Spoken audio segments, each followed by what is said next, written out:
So is this going on your YouTube page before I actually? Yeah, Okay, so I'm being seen. yes. Oh my God. Okay. I could touch up your hair if you want, put a filter on you. Oh, There it we was so much go. better before. You need some mousse or some hairspray, something. I need a Something to keep it in place. stylist. A hat, that's why I wear a hat. It's the only way to keep it all in place. Anyway, so Hey, might as well everybody, get. this is Brett, and I'm Christian. No, you're not doing your podcast this time. I'm KB, and I love movies. Welcome to another conversation with movie lovers. For this one, we have Brett, show of hand, Hello, hello. and Christian from the Gilded Films podcast. Moi? Yes. I should have the names up. That would be easier. But I guess when you speak, it will pop up. So it doesn't pop up there. It pops up the bottom.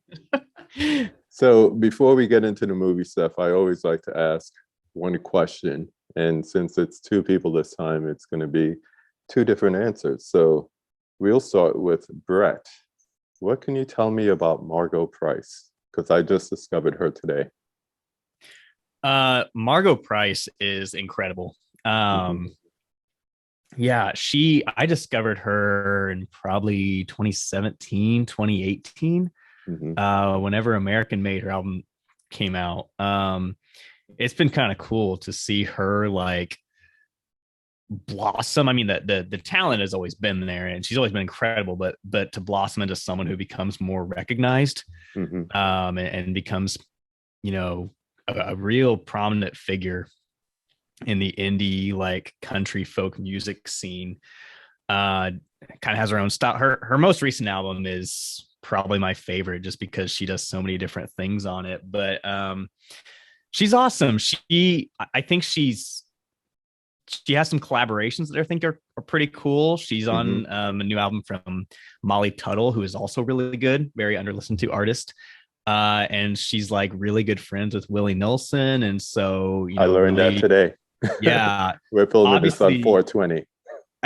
yeah, exactly.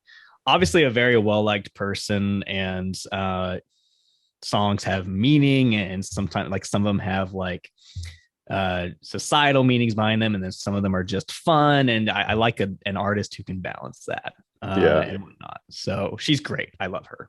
Yeah. I discovered her today and I saw she did some stuff with Circle Simpson and Yes. you could hear like a modern day Dolly Parton in her voice a little bit. So she's pretty interesting. I watched some of the music videos, so I'm definitely going to get into the albums. For those of you that don't know, Brett is like my country western expert as far as music. Talking about music, we're going to take it to Christian. Question, because I just saw this offered to someone. You have one night stay in New York City and you get a front row seat to any musical. What are you seeing? Oh my God. Okay.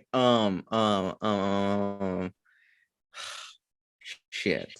I honestly would see, and I know that it's touring next year here, but I would see Hadestown because I've never heard any of the songs other than what they performed at the Tony Awards Mm-hmm. and then like subsequent other TV performances, which was the same song. But I would see Hadestown, and I follow a TikTok user who tells people exactly where to sit for what show. So I know not to sit on the right hand side, and I know to sit in the balcony, but towards like the front balcony. So Mm-hmm. it'd probably be Hadestown. Oh, I have another one. Can I say another one too? Sure, sure. Okay, and I'm only saying this because it hasn't opened yet. I think it opens tonight as of this recording, but it is called A Strange Loop, and I just discovered it a couple days ago, and it won the Pulitzer back in 2020, and it is described as a let's see here. It's about a fat gay black man, as he's described, who is an usher for the Lion King musical, and he's trying to write a Tyler Perry musical Oh my. similar to his life, and it is all told through his head. So all the chorus are either trans or non-binary actors of color.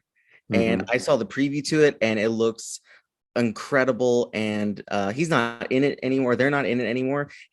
Name is Larry Owens, was in the Off-Broadway, but you can see them now in Abbott Elementary, was also a great show. But yes, so either Hadestown, just because I've heard so much good things about it, or Strange Loop, because it's a new thing and it looks fucking incredible. So that'll probably be the hottest ticket in New York City. And RuPaul coming for the Tony Award because RuPaul produced it, and Jennifer Hudson coming for her EGOT because she produced it as well. Nice. Yeah. Nice. All right, that's enough off topic. Let's get on topic. So as I mentioned, you guys host a podcast called The Gilded Films. What is it about, and where did we get the name? Either of you can answer this. Well, as the sole creator of the Gilded Films podcast, it came from a little shack in the bayous of Louisiana. Yes. That's it. Yes. That's it. That's all there's to it. No, I think Gilded Films, you really have to go back, like way back.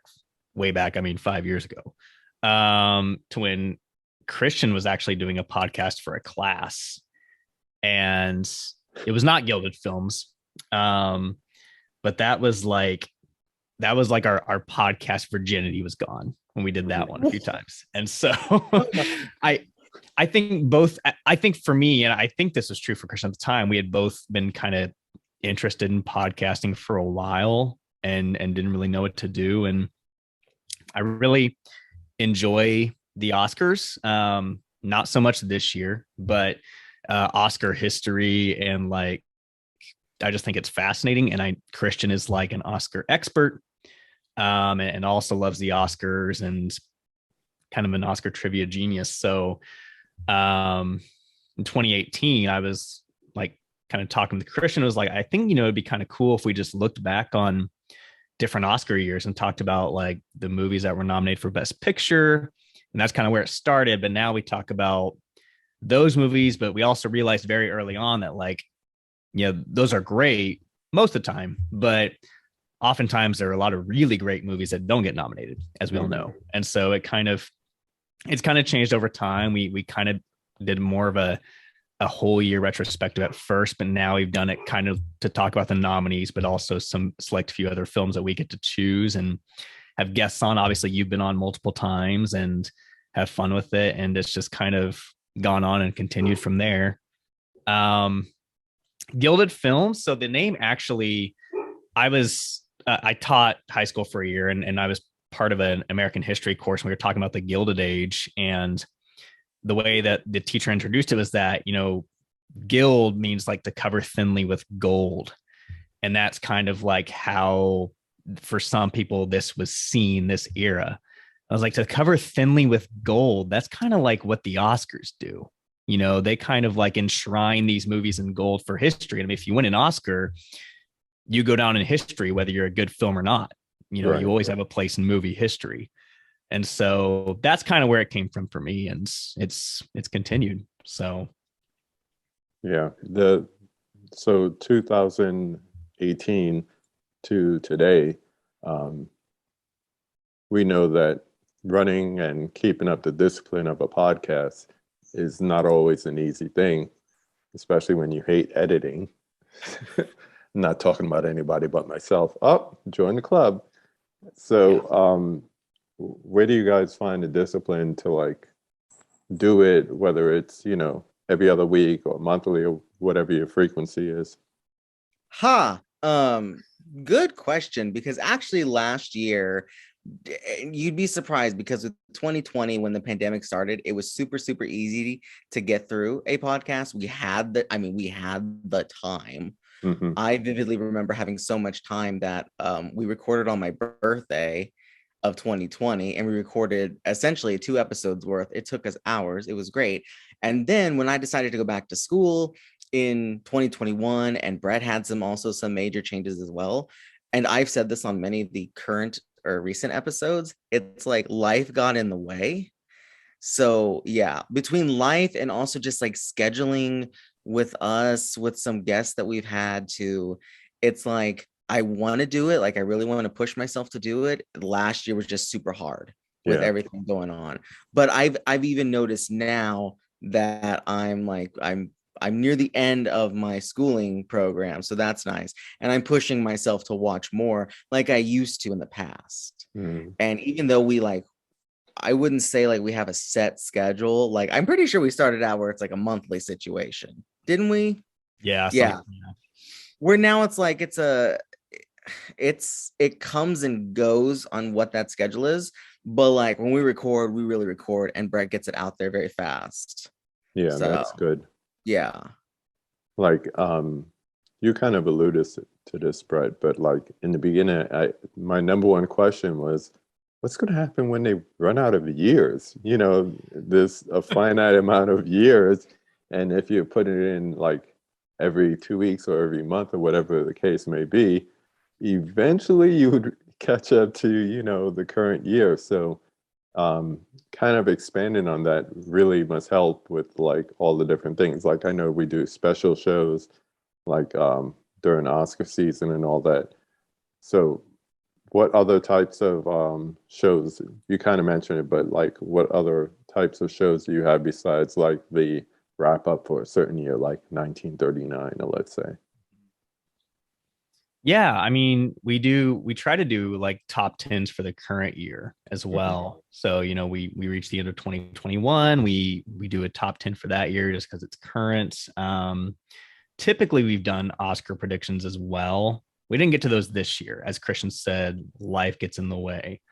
Um so but yeah, some of those we've done kind of some one-offs. I know your first appearance on the podcast, we kind of just talked about like Oscar trends and like different things like Oscar related, kind of a free for all. And that was a lot of fun. You know, Mm-hmm. I think that's one of the cool things about us being a pretty flexible podcast is that we can do random things like that. One time we did a top 10 horror films for Christmas season. One year we had a lull between like seasons of the podcast. We're like, let's do a top 10 Christmas episode. And I think what kind of worked for us is that I think, you know, anytime you have a podcast, you should have a goal for what you want it to be. And, you know, our goal was never to have tons and tons of followers and listeners. I think our goal was to enjoy it and have fun with it and hopefully gain some dedicated followers along the way. And I think that's allowed us to like take those risks. And yeah, we have. Yeah. I mean, A niche market of sorts.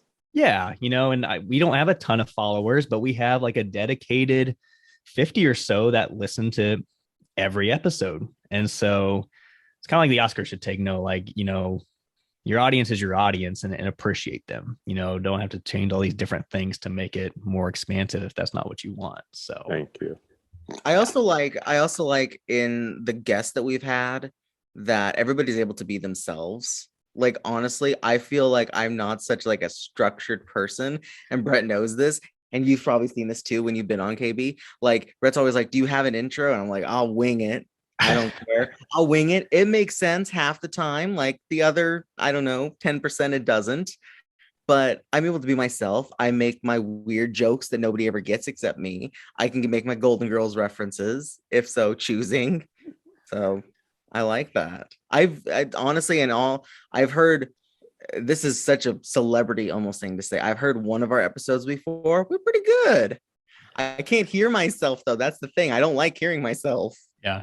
Yeah, it takes a while to get used to that. I remember I did college radio, and I think that was the first time I heard myself like week after week because you'd have to go and check like if it was like coming through a speaker in like another room or something, and I'm like, oh, you know, and it could be nothing but like a bump ad or something like that, and it's like, ugh, I really sound like that to people, but you know, it's like anything else, you kind of get used to it.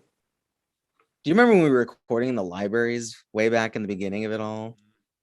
Oh my gosh. And then suddenly we're like, I just do it from home. And then Zoom became a thing. What did we start? We started with like Google recording or something like that. And then Zoom became a thing. And you're just like, let's just do Zoom. And it's worked very, very well.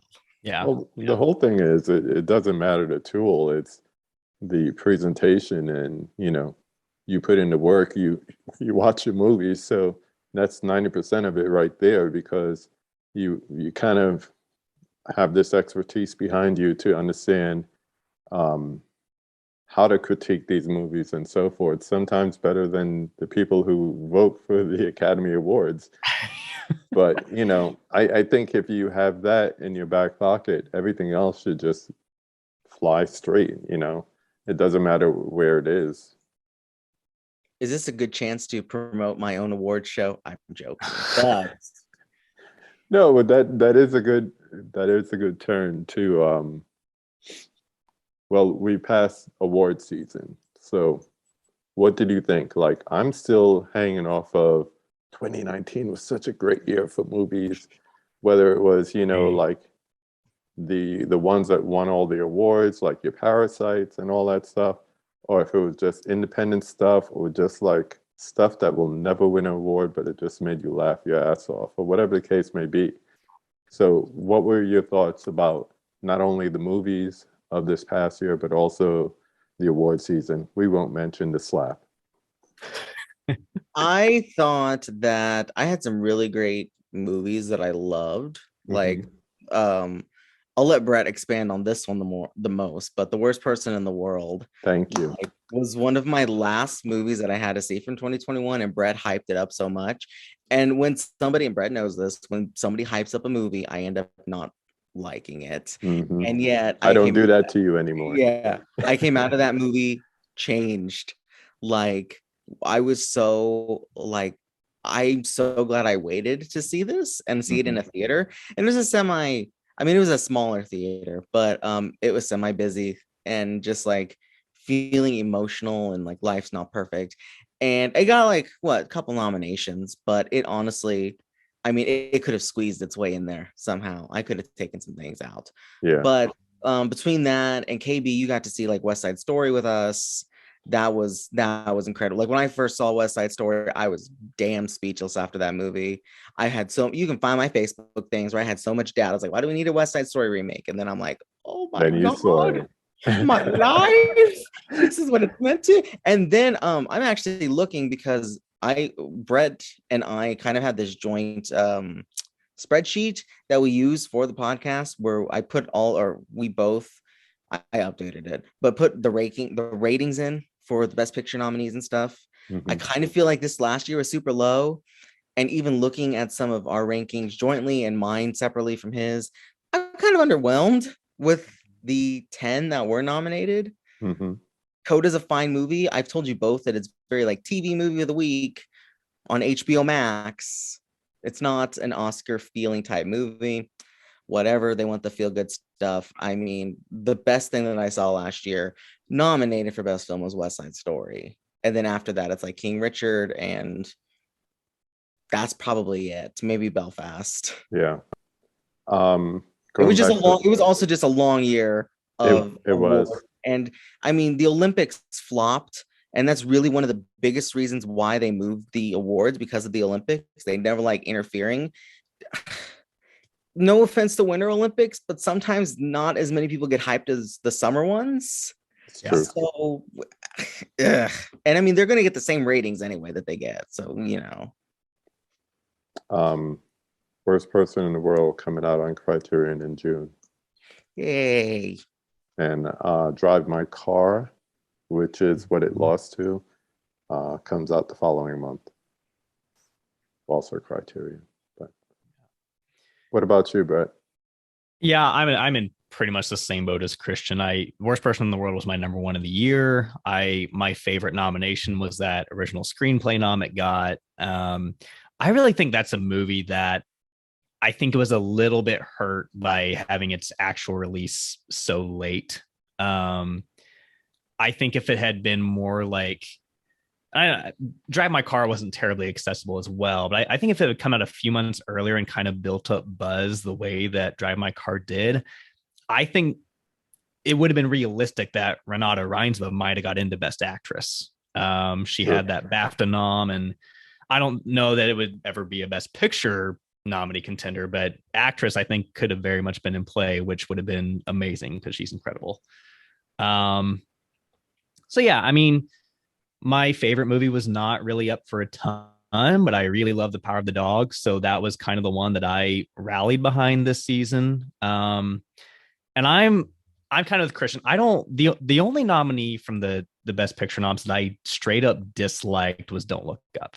I do not like that movie. The rest of them, and I love Power of the Dog and I love West Side Story. Those were by far my top two with a big gap. The issue for me was that there's so many that are just in the middle. Like they're fine. They're not great. They're not bad. Sometimes it's actually better if you have more bad movies because it could be a little bit more fun to, I don't know, root against. But I've been kind of like keeping in my thoughts about the Coda win to everybody except for Christian. Bring it out And now. I think it's a very, I know people will not agree, and that's totally fine. I think it's a vastly underwhelming win just because, like I say, it's not a bad movie. There have been worse movies to win Best Picture, no doubt. Fair and Love. You know, there's a bunch out there. But have there been that many movies to win Best Picture that are that uncinematic? I mean, I think Christian hits the nail on the head. To me, it feels like a TV movie. And I'm not trying to like hamper on that too much. I know people don't like that term. TV movies can be good too, let me just say. But to me, Coda just does not have much in mind when it comes to the craft of filmmaking. And in a year where the Academy decided to, or I should say ABC decided that they were not going to present 8 tech categories live, it feels like a punch in the gut that a movie that did not get any tech nominations goes and wins Best Picture. Yeah. And I'm totally happy for the Coda folks. They, Marley Matlin, Troy Kotzer, all those folks who were involved. I'm so happy for them. Nothing against them whatsoever. I'm glad for what the film does for representation. I really like Troy Kotzer's win. I think that's a great performance that was deserving of an Oscar, even though I prefer Cody Smith-McPhee. But it's just, it kind of leaves an underwhelming taste in my mouth that, the movie just does not seem to have much interest in the craft of filmmaking. And I'm not saying it has to be a cinematic achievement, but I want to feel like it's doing something with the camera or the editing or something. And to me, it feels like it's just putting the story. And like Sean Hayter, and I'm, great director, I'm sure did a nice job, but I think there's kind of a reason that they were never in the director conversation, and that she was not in that, and that's because you don't really sense much direction with the movie. Right, direction, editing, cinematography. Usually, there's some correlation between one of those and the Best Picture. Yeah. So I will also say it's almost been a month since the awards, and to me, I've already forgotten that it won Best Picture. Like, for one thing, it's a very inaccessible film. I have a cousin who's much older. It's my mother's cousin. And I keep telling her, you're going to love Coda. You're going to love Coda. But she has no way to see it because she doesn't really know how to access Apple TV Plus. Yeah. She doesn't want to buy a subscription to it. And I'm like, understandable. And I know they've shown it for a couple of showtimes out here in some theaters, but we don't go to those theaters. Like, she has her specific theater that she knows how to get to, and they're like far out theaters. It's like, it's such a hard movie to access. It's true. I mean, and it's like, how did people access it to vote for it? I know personal film critics, screeners, my whole thing, who won't, because they sent it to us in a link, right? But I know personally somebody who won't watch links. Like, they'll have to have DVDs, and I don't know if they sent out DVDs. Apparently they did, because I know someone who got a physical screener. I was like, how did you get that? I mean, is it who? Is it no. Oh, okay. No, someone else. But just going back to your point about the tech awards, that's my only regret of 2021 when it comes to films, is that even though it was released and re-released and in IMAX, I did not get to see Dune on the big screen. And from the opening sound, I'm like, oh, there's gonna be my sound and visual effects geekiness coming out. Like when I first heard the rumbling of the Batmobile in the Batman, it was like, this is great sound. And that's how I felt about Dune. I didn't think it was going to win all the awards, and definitely not the big one, but that's something I personally would have wanted to see on the big screen because of basically all the awards that it won, the 6 awards or whatever it was, for those technical reasons. Am I the only one in this trio here who saw it on the big screen? I think so. You are. Yeah, because I remember, Brett, you were like, I'm just gonna watch on HBO. And I will say, for me, seeing it on, because I saw it in Dolby, it was much more memorable than when I rewatched it from like my Best Picture marathon just on HBO. Mm-hmm. And then of course I read the book afterwards. So like knowing things, I'm like, this isn't as an exciting experience this time compared to shaking in the seats of the Dolby. And KB, you've had the experience with me where you think the speakers up top are going to fall on your head. Oh my gosh.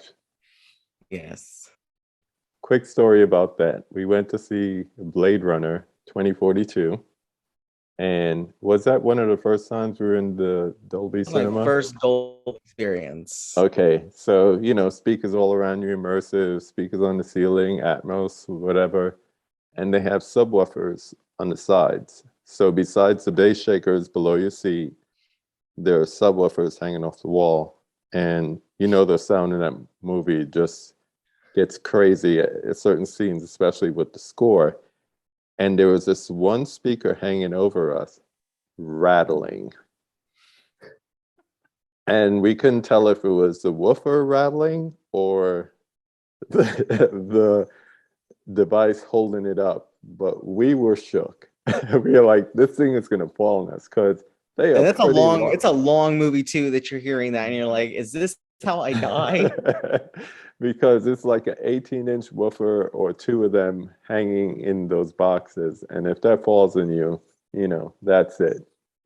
But and that Dolby in particular is much smaller than the one that I saw Dune in. So even feeling in a much more crowded area, and I could throw something at that it's thing. Like literally hanging over you, but yeah, it brings you closer to the sound and the immersion and all that. But I know I was telling them, no, it's fine. Oh my God, it's gonna fall on us.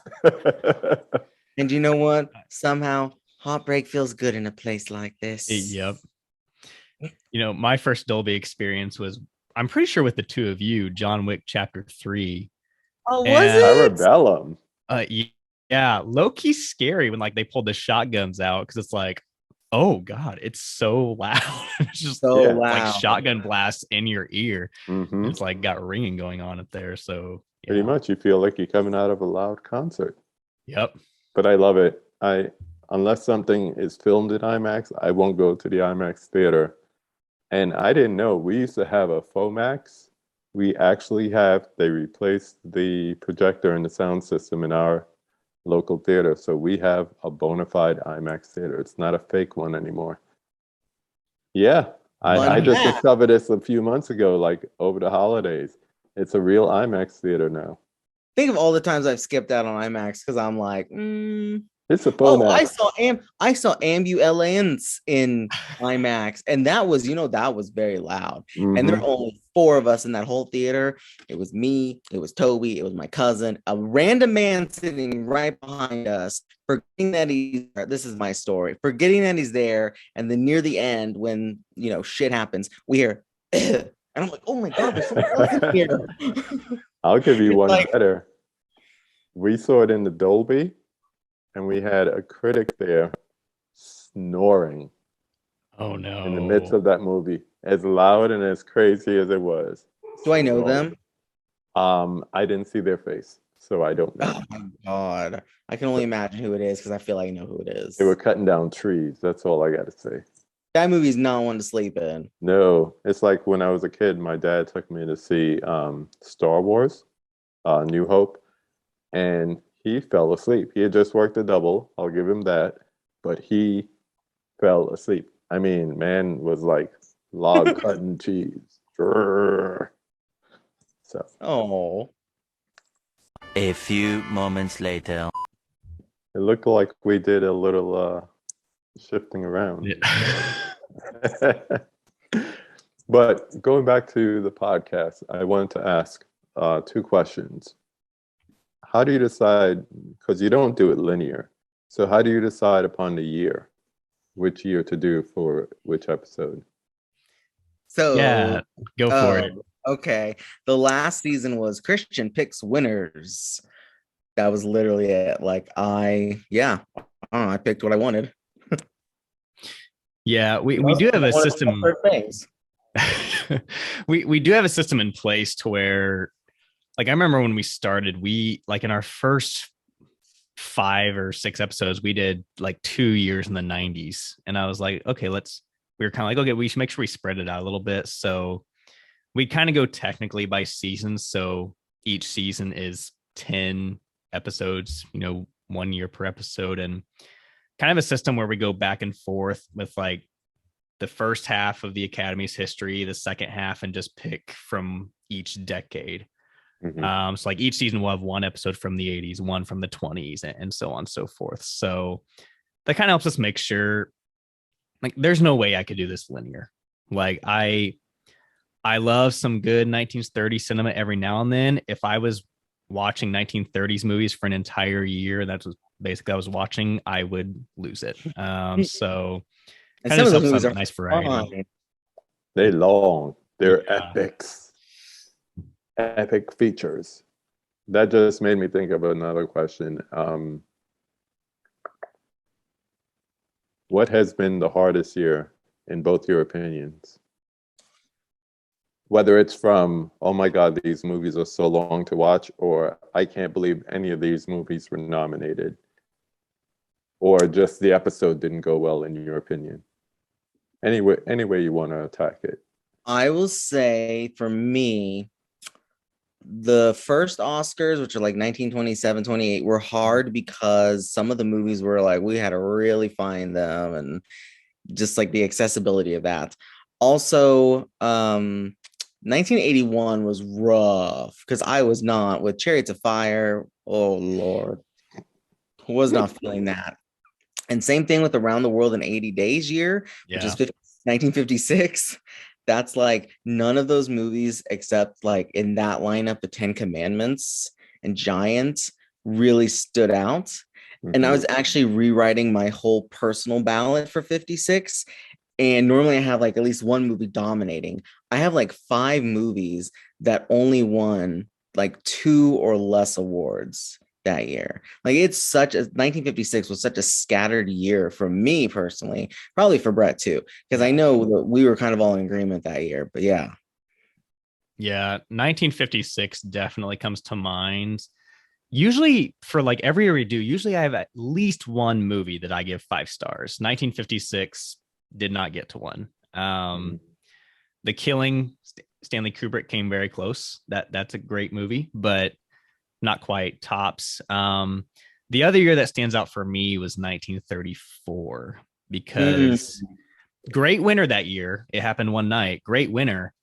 After that, after that, there's like not much there, and there were also 12 nominees that year. So, and one of which was missing because it's lost. Yeah, right.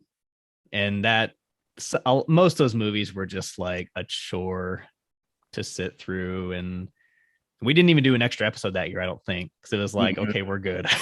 So. Besides the runtime, what do we feel about Giants, since you both mentioned it? I like Giants. So do I. Yeah. It just got announced with 4K. That's why it's like fresh in my mind. Ooh, that would be nice because it's a beautiful movie. Yeah, I like it. Don't love it. I think it is too long. I think James Dean is incredible in it. So I was thinking about it. I was thinking about it more on my second rewatch of Power of the Dog because it has that same sort of feeling to it, like that loneliness out in the what would you call that? Like the country, I guess, and the big sweeping epic of the house and everything. But I like Giant more. So you and I both. My second question along those lines was, how many have you watched? Well, before that. Best episodes. We got to hit both sides of the coin there. Best episodes. Or favorite episodes, I should say. I'm gonna see. I have my list here. Let me pull it up. Let me think back of my memories. The archivist. Um, oh my goodness. I've liked the two Lord of the Rings episodes that we've done so far. And I know that Lord of the Rings didn't win for the second time. It was Chicago, but we've had my friend Maddie on, who's like our resident Lord of the Rings expert. So she's been like doing those, but I really like that. I think I like Did you do the Return of the King year? no, that is this year. Yep.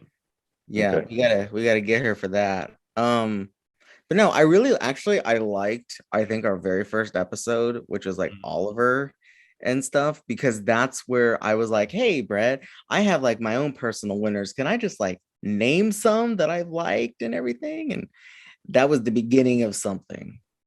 Nostalgic. Yeah. Yeah. And also the Like that. 1950, because we got All About Eve and Sunset Boulevard, and like it's a decent lineup. Great year. Yeah. How about you? I think my favorite years are just the ones that have the most movies that I love. I like talking about movies I love more than movies I don't like. Though I enjoy both. And the year that I think stands out to me that had the most great movies was actually one were on 2007. No Country for Old Men, There Will Be Blood, Juno, Assassination of Jesse James. I mean, the list goes on and on. It seemed like every movie we watched that year, even if I didn't love it, it had something to bring. So I really love that one. 1975, just because for Best Picture lineup alone, that year was incredible with One Flew Over the Cuckoo's Nest and Dog Day Afternoon and Nashville and those and Jaws. 2013 as well. 2013 was a really important one for me just because 2013 is a special year for me. That's when I was like finally able to start seeing more movies just because of where I lived. And so, and I think there were a lot of great movies that came out in 2013. And my fiance Haley was on that episode the first time. So that was sweet. Oh. So yeah. Shout out to Haley. Yeah. I like that we've been doing like 2010s also. Because like we do the classics and stuff, but we also do like, here's 5 years later. What do we really think of this? Yeah, it's nice to revisit it.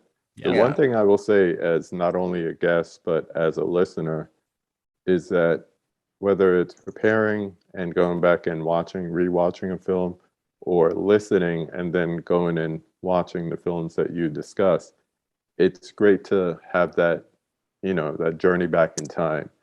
Because like if it's something you haven't seen or something you haven't seen like in a long time, like you guys got me to rewatch Lawrence of Arabia, something I used to do with my aunt when I was a kid, but can't tell you the last time before that podcast that I saw a lot of those movies from that year. How many do you think you have reviewed as far as years? Just a guesstimate, unless you have an exact number, Christian. Brett. Well, I know you got your spreadsheet up, so I know. Let me look. We're on number 30. We're on number 30. Yep. Oh, we have ways to go then. We're good. Okay, so then I can't even ask you what you're going to do when you run out, because not only you got a while to go, but you've also expanded to different episodes, so it'll take you a while to get there. Yes. Yeah. It is fun to think about, though. I thought about that. I don't know if I've ever brought this up to you, Christian. This is interesting, but I thought it would be fun if, like, when we reach the end and we've done all the years, to like reveal our true favorites of all time. We're basically taking a trip through cinematic history. So why not close that out with like what really stood out to us? So I walk in with an idea of what my favorite movies of all time are, and that mostly sticks. But every now and then I watch one and I'm like, I'm going to revisit that in the future, and that might pop in somewhere. So it'll be interesting. I honestly feel this year is going to be much different than last year, because like already I feel like, for me personally, and just from you, because like you're texting me like, oh, I'm watching this movie. Like I think we're gonna breeze through this year pretty well. Yeah. Like last year, I mean, just with me going back to school, and like I said, Brett had some things also. It's like, okay, I gotta get to this movie. Okay, I'm gonna skip this movie. Okay, I gotta watch this. I want to watch this, but I don't have the time. Yeah. And even this summer, I felt like that too, which is awful because it's like summer. It's, I had the time, but I didn't. No, because you're probably more busy in the summer than you realize, Yeah. And yeah, you might have air conditioning, but who wants to stay inside and watch an old movie when there's 5 new blockbusters out this week? It's popcorn movie season. So I understand that. Talking about best pictures, you're a bit of a collector yourself as far as physical media. Is it true, not counting this year, do you have all the best picture winners on some form of physical media? Yes, I do, including yesterday. This showed up. Oh, Were you missing that? No, but this is the first time ever on Blu-ray. Ah, Yes. So yes, I do have everything, be it DVD or Blu-ray. nice. Yeah. So it's like, if you also look, I do a lot of Facebook documenting. There's some memories that pop up with me showing off, like, look at all these best picture winners I have. Because Walmart used to actually carry movies back like 5 years ago where I could find all of these things. Yeah, that's a whole other conversation, how physical media is disappearing in like brick and mortar stores, especially the big three when you talk about Walmart, Target, and Best Buy. I mean, we had one Best Buy locally closed down, and the 2 other ones in the vicinity where it used to have like DVD and Blu-rays and now 4Ks, it's now refrigerators and washing machines. And in Target, it's just overwhelmed by books. Oh my gosh, Yeah. it is. But the children love the books. Like, we have within our vicinity here, we have like 3 Targets, but I go to the smaller, the non-super Target. Literally, it is one shelf of movies. Yep. That's what it's been reduced to.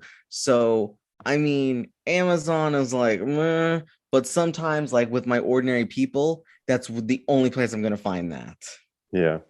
I've started to do the first week Amazon purchases. Yes, I end up paying a little more, but I make sure I get it. It's in good condition. If it's not, I can return it, and I know they have it in stock. I get a slipcase with it.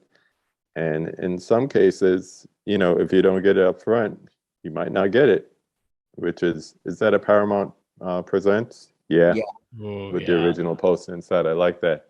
I'm trying to think. Mommy Dearest was one of them. Yes, and I have it. And Fatal Attraction. Those are the 2 that I I have that one too. Oh, and of course, Hitchcock. I have To Catch a Thief. nice. Yeah, I will say things like the Paramount Presents collection. I like that they're pushing their things out there like that. Not everything is a Paramount Presents though. Like, right. They Like still between put out like regular Paramount Picture stuff. right. But like between that and the Warner Archives, I think Warner Archives is super cool. And I kind of miss when they used to have their own thing. You could have the sale. I mean, they partner with Amazon. Fine. It's not the same. It's not. No. I was even thinking like making a birthday list. I'm like, ooh, are these going to go on sale? Probably not. No. But we still have Barnes and Noble every July and every November. Did you see the new Criterion announcements yesterday? Yes. For the month of July? I want all 5 of them or all 6 of them. I've never seen the Denzel one. I just want it. I haven't seen that in a minute, and it was good from what I remember. But definitely need to upgrade Raging Bull. Yep. And I had the screener for Okja, and somebody asked me about it yesterday, and I was like, oh yeah, I got it. And I can't find it now, so it'll be nice to have that on physical media again. But Summertime is the one that really surprised me. Like, I saw 2 clues in the last week. There was a picture with just her shoe, and then I guess they were supposed to release the list on Monday. And on their Twitter account, Criterion said, oh, we have to delay it by a day. And it was a picture of the lady playing the organ in the above the boxing match in Raging Bull. And I was like, we're getting Raging Bull on 4K. I just knew it had to be on 4K because I think MGM, which is another thing owned by Amazon, already put out the Blu-ray. So it'll give me a chance to have Taxi Driver and Raging Bull on 4K. While we're on the subject of like physical media and things, I've noticed with Criterion, and Brett told me this too, like Harold and Maude and Nashville, they went out of print, which I have them both, but that's because then Paramount, which owns them both, put them out on their own situation. Yeah, that's been happening a lot where I guess Criterion was kind of slow to make the decision to go to 4K. So things that they have on Blu-ray started going out of print. And like you said, the studios like Paramount and also boutique labels like Kino Lorber started getting the licenses for the movies so they can print it in 4K. So for example, they just did last month Some Like It Hot and The Great Escape. And those are, you could still buy the Criterion on Blu-ray for those, but if you want it on 4K, you have to get it on Kino. Which, in the case of the movie The Apartment, that also came out. I have my version. I don't know if Brett, you ever bought this one because I told you about it. I have my version from Arrow, and it just got released on a Kino 4K. Mm-hmm. Yeah. But I mean, I like mine because I love the case of it. I'm a judge case by its cover kind of person. If I have the option of two covers, because The Apartment does, I flipped it to the poster one. Yeah. Yeah. I do the same thing with any of the Arrow releases. The outside, of course, you can't change, but I always flip the inside reversible to the original. Mm. You know, I did that with 16 Candles. I did that with The Apartment. So, yeah. One of the biggest regrets I have was like when I was going to get Nashville Criterion Blu-ray, like the sale that they had before it went out of print and Paramount did their thing, decided not to, got something else. And then when that announcement came out, I didn't realize it until like a week later that they were pulling it out. And so I lived in Denver at the time. I went to every Barnes and Noble in my area. Nobody had it. Like people went and swooped it up and it was gone. And even like eBay, it was like $100 or something to find. I don't know if it's still that way, but I'm glad Paramount did release a Blu-ray 4K version of it because that would be a good one to have. Yeah, I'll keep my eye out. Sometimes people don't know their worth and they're like, hey, I have this Criterion for $25. Yeah, I'll buy it for $25. It's $5 more than I would get it brand new on sale, but you know, it's also out of print. I'm that way with Harold and Maude. I never bought Harold and Maude on Blu-ray. So I'll get it on the studio one. Talking about movies, Brett, did you ever get Amadeus? I didn't. Nope. Still haven't seen it. How dare you? Waiting for that year. Oh my gosh. That's probably one of the downsides of the podcast is that you wait. I wait. Like I wait a lot of times until like we're gonna cover that year. And I don't know why. There's no reason in particular for it. Maybe it's because I'm afraid like there's gonna be one that I don't like and I don't want to watch it again. But yeah. I'm just like thinking back to the Amadeus year. There's like a couple good movies in that year. In '84. None like that one. No, of course not. But they're at the community college next year. They're gonna have a string quartet doing a little music, and then they're showing Amadeus in their big theater. Nice. Oh, fun fact there, YouTube. Sounds like an invite for somebody to come across K7 and come and see it. I'm like, I want to see that in a theater, like a big theater like that at the college. Oh, yes. Yeah. Going back to the podcast one more time, out of all the movies that you've discovered or seen for the first time for the podcast, what are some of your surprising favorites? Oh, geez.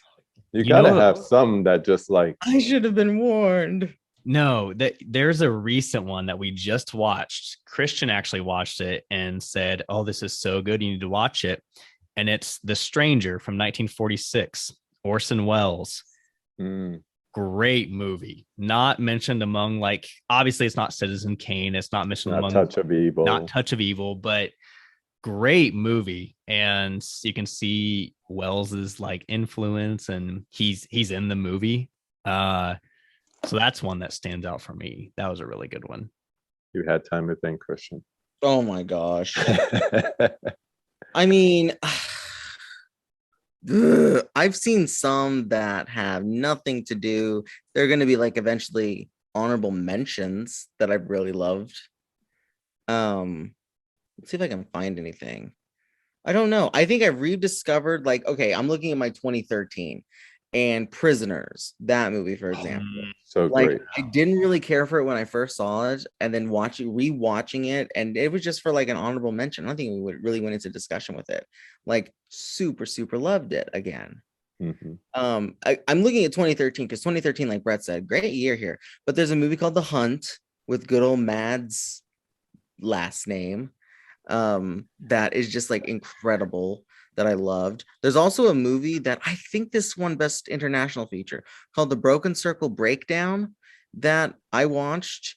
And it's like, I mean, obviously not a lot of people have seen it that I know. I mean, there's, fans out there, but it was so good. And I think I have them both, like both the lead actors nominated in my personal awards too. But there's just been other things like Best Picture nominees that I've loved and liked. One older one is The Barretts of Wimple Street from 34. Like, full on looking at that movie, looking at the movie poster, it's like, oh my God, it's one of these movies. But watching it, it's like, no, wait a minute. This movie has something going for it. I really like this movie. That was the other good one from that year, aside from Right. That was the surprise. That was a Yeah. surprising good one. Yes, I agree. That's the one where it's like, wait a minute, this movie don't look good. It shouldn't be good. It's one of those fancy costume dramas. But damn it, it's like my top 5 of that year. Yeah. I gotta check that out. Speaking 34, you said? Yeah, 34. All right, I'll look that up. You were gonna say, Brett? Speaking of Criterion, and in this topic, one that I discovered when we did 1950 was a movie called Night in the City. I think the director's name is like Jules Dawson or something like that. Not like a well-known, but it's kind of a gritty noir like movie, but it's amazing, and it's on Criterion. I went and picked it up like at the sale right after we watched that one. So that's another one that stood out to me, that it was just one. I think I watched it because it was on Criterion and ended up loving it. So adding it to the list. Trying to look back at some ones that we've done, and it's like, I'm looking at the ones from last year and it's like, oh boy, I really didn't have time, did I? I think we could all sing that song. It's like, I normally do a list of the top 10, and then I use the excuse of, well, I didn't see everything, I didn't get through screeners, or I didn't get out to the movies. I saw enough, but there was nothing that said, this is it, that's the one. Yep. Let's see. I can browse to these. Oh my gosh, how could I forget this one? Marriage Italian Style. Oh, yeah. 64. That one, we watched it like Easter. I think it's Easter last year, where I was just like floored with it. It's so good. And also, I'm like, I categorize all these, but a movie called Failsafe, directed by Sidney Lumet, where kind of feels a little close to home with the state of the world and everything, but an unexpected like last second watch. And on my personal win, Sidney Lumet wins my personal director for 64 because of this movie. Yeah, so he has a lot of great titles. I just have like these random, it's like almost these last movie watches that I'm like, I'm going to watch this because I have it recorded. And then boom, I end up loving it. And not to be confused, we also have Divorce Italian Style. Have you ever seen that? No, and I need to. I did. That's another Criterion to check out. And I was confused because I just assumed Marriage Italian Style was a sequel. So like when I watched this movie and it was something completely different, it was a pleasant surprise. So, but they're both good. Yeah. Plus, I always love it too when I'm able to introduce people to movies I love. I love that. And I do it more of like, I'm forcing you to watch this or else type situation. Yeah. I had somebody do that to me. Shout out to my man Van. Um, it was the Tuesday that Inception came out, and I didn't see it in the theater. And he said, "Go directly to the store and buy this." I'm like, "Well, what if I don't like it?" He's like, "I'll pay you for it. You will like it. Go buy that." And I did, and he was right. So I I'm kind of questionable about blind buys. I know some people just like, hey, this boutique label that I like is coming out with 5 new titles. I'm just gonna blind buy them. I can't do that. I'd rather like with Criterion's, like I'd get them from the library, which is another controversy for another day because as they start to make more 4Ks, they're making less DVDs. Yep. And that really hurts the majority of libraries that lend out movies like that, unless you're KCK and you borrow 4Ks now. But that's going to be like a major impact on the amount of people who get to see um, great artistic films that they wouldn't normally see. You know, it's not Spider-Man No Way Home or anything. Oh, when I last thing here before we change the topic, but when I was seventh, eighth grade, and I watched like Casablanca, Jaws, Sunset Boulevard for the first time ever, because I vividly remember that I got all those movies from the library on VHS. Mm-hmm. So Oh, I could literally, because I remember watching Sunset Boulevard in 2 parts, because watched it, we went out to dinner, I came back, I could just pop it in and it immediately started again. Love Yeah. it. I all those classic movies, the year that I like discovered all the classic movies, VHS from the library. Yeah, that's another one that needs to come out on 4K, Casablanca. yeah. I would love to see how they restore that and give it the grand treatment. So, first of all, I want to thank you guys for having this conversation with me.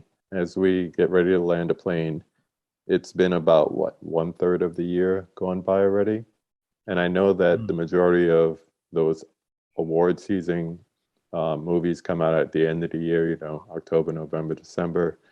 But what have you seen from this first part of the year that you could see being revisited in award season or being given some kind of accolades during award season?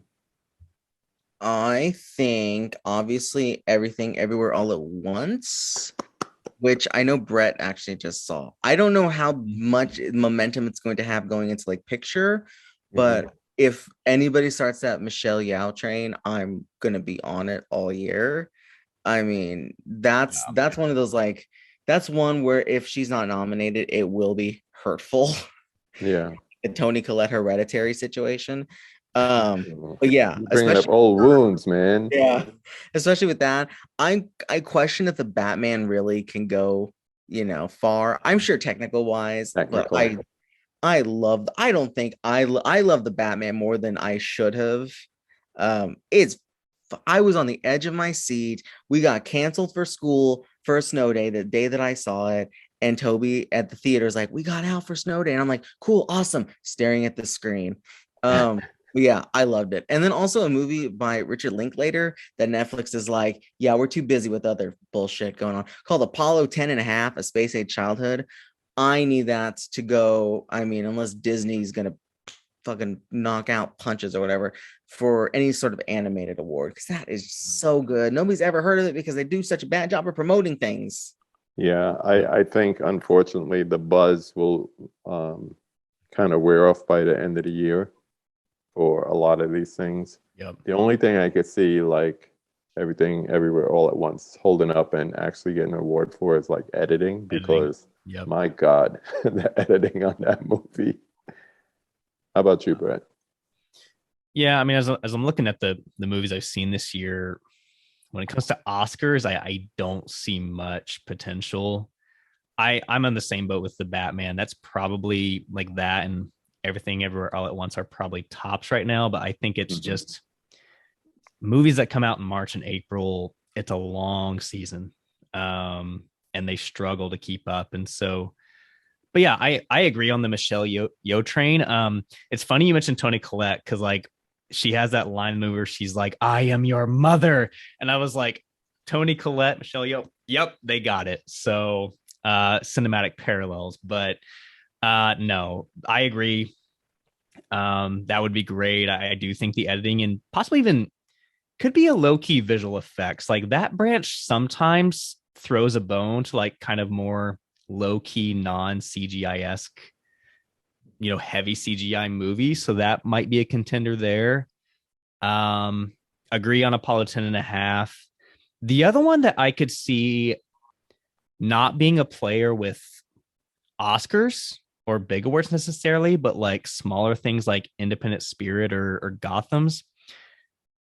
There's a movie called The Fallout on HBO Max, and Jenna Ortega plays the lead role, and she is phenomenal in that movie.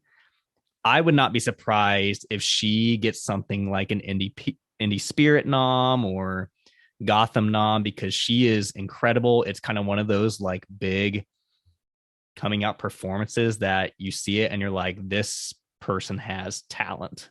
So that would be kind of cool. That's what you have to find. Like you have to go to HBO Max to find those smaller movies that Mhm. nobody ever really talks about unless you're super into the film Twitter, which don't do that, please.